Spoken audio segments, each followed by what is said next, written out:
critical number just dropped on the market. We need to talk about what that means. Also, Roaring Kitty going live today at noon. Going to do a little bit of coverage on that as well. I am Dr. Stock, Doctor of Education, and if police want to find out what kinds of birds are pooping all over their police cruisers, they need a bird on the inside, they should probably get in contact with a stool pigeon. All right. So we should probably cover the lighthearted stuff first. I guess maybe it's lighthearted talking about GameStop. I don't do a huge amount of coverage, but I do think it is important for those of you out there. Yesterday, we had a huge pump in GME's price, and that's because Roaring Kitty, who was infamous or famous, depending on which side of the fence you're on, for the GME rally back in January 2021, is going live today at 12 p.m. So at noon, that's Eastern time. Let me zoom in on that for you here, and so that way you can really see that on your screen. And it's gonna be a pretty wild ride to watch it, to say the least. I think that I don't know. Sitting on the sidelines on this for me is probably the best thing because I don't track GME actively, but I know that a lot of people do. Stockmo, I know, has been covering this pretty heavily, and he's definitely got the beat on this thing. So be watching for that, and we'll see what happens. Just look at the live chat that's going on already, and we are still over 3 hours out as of the recording of this video from GME landing on that. And if we pop that down and we put up instead the chart on GameStop, you can see what we have going on there as well. So let me put the chart up there for you so you can see it. And you can see the volume pump that we actually had yesterday with the price appreciation, especially going into the after hours. And then today, capitalizing on that. And look at these volumes that you have as well. Those volumes are looking like those just regular day volumes, honestly, besides maybe these really pumped up volumes that we see as well. I think that we're probably going to come in low on this thing and probably rally pretty heavily, maybe even taking us back up near that $60 mark. We're going to have to watch and see.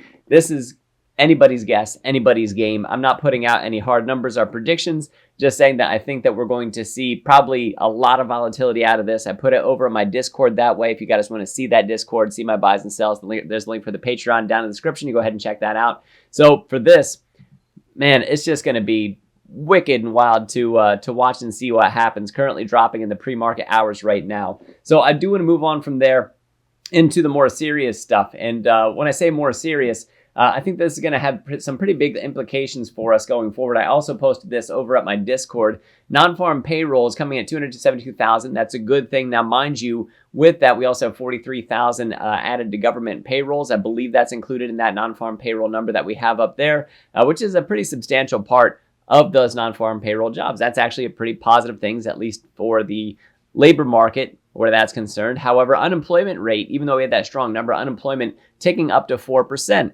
Taking us up to the highest level that we've seen since January of 2022. And the thing is about unemployment rates is that we went just from 3.8 to 3.9. Now we're at 4% that was 3 consecutive months that we're looking at. And so the thing is about unemployment, it doesn't happen gradually. It happens all at once that you start to see a huge spike in that. So what that does, it brings in recessionary fears when we're looking at that. So that's probably the biggest and most important number that you can look at, is that 4% number that we got for the unemployment rate when it comes to what we're seeing with the price action in the pre-market today, and likely to impact the market itself. So we'll have to see what we get from that. So you can see as soon as that number dropped, we really dropped down with SPY. It also happened with QQQ as well. You can see that on the chart, still tapering off. Now, mind you, I have a support line at 460. I think that we're probably going to bounce off that when the market opens today. I think that we might recover a little bit. And I think it's highly possible that we get a little bit more of a sell-off, especially that 4% does spell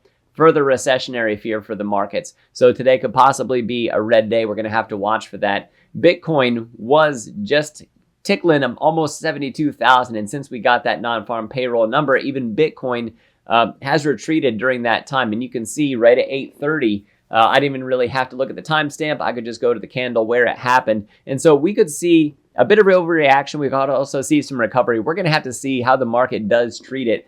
But it's absolutely important and critical that you know that 4% is not a number that the market is going to like very much. 3.9 was like a teeter-totter. Now that we're in the 4% range, it has a very big psychological difference as well.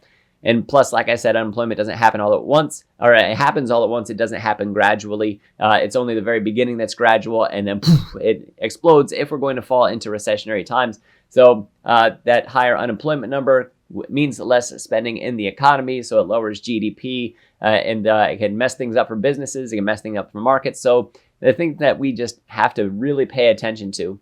Moving over to end phase also not liking it very much. That 8:30 minute, by the time that came around, now mind you, there's lower trading volumes on end phase during the pre-market, but we were up in the 130s. Now we're down back into the high 120s on that one. Tesla also having a lot the same reaction. Well, you could see at first we were actually, let's go to the daily chart, because I was talking about what we had for consolidation, which we're actually right currently in the middle of this thing. So let me stretch it out so you can see it better.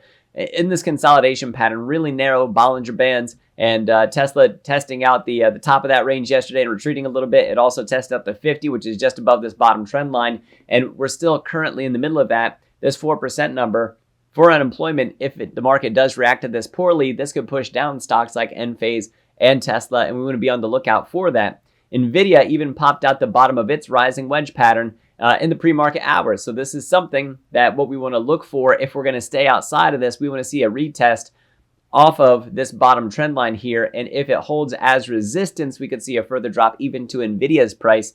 Now, remember what I had said about NVIDIA multiple times over is that if the overall trading multiples for the market go down, NVIDIA is part of that market, its trading multiples are also going to go down as well. This isn't something to scare you. This is something to prepare you. So as you watch those prices change, NVIDIA is still a rock solid company. Nothing has really changed about NVIDIA just because employment went from 3.9% to 4% about their business model or about their outlook or about their demand. But it is something that is going to affect the overall market. And so that's going to lower the waters, and all the ships, including NVIDIA, are going to potentially go down with it if we see that direction continue. Now, mind you, the drawdowns that we see in NVIDIA, I think, are massive buying opportunities that come in, especially if we see it drop under 1,000, or being that today's the last day that we trade prior to the split, we could even see sell-off because of that as well. And then a lot of the rise that we saw isn't only because of the excitement for NVIDIA and its place in the AI infrastructure game, but also the stock split itself being very much expected as bullish. And I had that 1250 marked, which is 125 post split, and we hit that already. Now we start selling off. So far the technicals are playing out. So here you can take a look at that, and you can see us down below that bottom trend line. Watch for the retest and see if we get a further drop from this. We hit the 1250, and like I said, we got a double whammy right now going on in the pre-market. We'll see how it goes when the market opens, but right now we're getting that drop down below the trend line. Watch for a retest, possibly a further drop, double whammy between the market and the stock split. And if we could drop under 1,000 or post-split under $100 per share, I think that sets up the next massive buying opportunity for us. So, guys, GameStop, if you're watching it, let me know your comments for GameStop down in the comments of this video. As somebody who doesn't actively follow it, but I do like to watch it when times like this come around, and I figured that today was a day, because of the live stream from Roaring Kitty, it was a day that I should actually bring it to my channel to let you know, just in case you were not watching it, what all that excitement's about. So let me know what you think about GameStop down in the comments. Moving on to the rest of the market, like I said, we could be seeing an overreaction during the pre-market hours. But I think that 4% is not going to be received well, and it could cause a little bit of pain between now and the Fed meeting coming up on the 12th. We're also going to have to look at the CME Fed Watch tool, which might have, let me just take a quick moment before I wrap things up here. CME Fed Watch, and I'll put this up here for you. Let's see if we see any changes on that. So here's the CME Fed Watch tool. You can see 5 days, 5 hours until we get that. And if we look at June, I just looked this morning before we got non-farm payroll numbers, including unemployment. This was at 2 point something, 2.6, 2.4, something around there. Now it's at 0.6 following that report. And so it was already unlikely for a rate cut. Now it's super unlikely for any sort of rate cut to come along. Furthermore, if we look out at July, so at July, 91%, 8%, almost 9% chance for a rate cut. Well, yesterday it was a 1 in 5 chance that we got that rate cut coming in. That says 21% right there. Now it's down to under 10%. So we went from about 1 in 5 chance of a rate cut in July's meeting, or for July's meeting, to something that is about, we'll say, 1 in 10 to 1 in 12 chance that we would actually get a rate cut during that time. So it made it significantly less likely for a rate cut to come along. So it seems as though, at least for the CME Fed Watch tool, that what they're looking at isn't the unemployment number. It actually seems more like they're looking at the non-farm payrolls number coming out as strongly as it did. Now, mind you, I believe that that's on the heels of a low number prior to that. So having that low number come in, then it's natural that we have a higher number come next. And you can see that if you look at the chart for non-farm payrolls, that you have a fluctuation in those values. And so I think some of that fluctuation,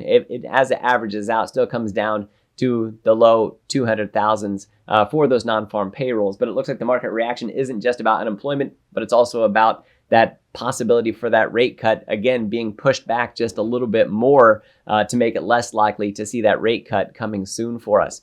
So thanks, guys, for watching. I really do appreciate it. Hit me up down in the comments, hit the like button and subscribe button. And if you guys want to see what I'm buying and selling, you could do so using the link down in the description for the Patreon. Click that, sign up for the Discord, and in the Discord is where I post my buys and sells, and you can talk with me and the other community members over there. And then also, if you learn to do technical analysis like I do, you can check that link out down in the description as well. Click that and sign on up and learn to take your trading game to the next level. As always, guys, I really do appreciate it. I am Dr. Stock, Doctor of Education. Remember, my friends, that learning is earning, and we'll see you in the next video.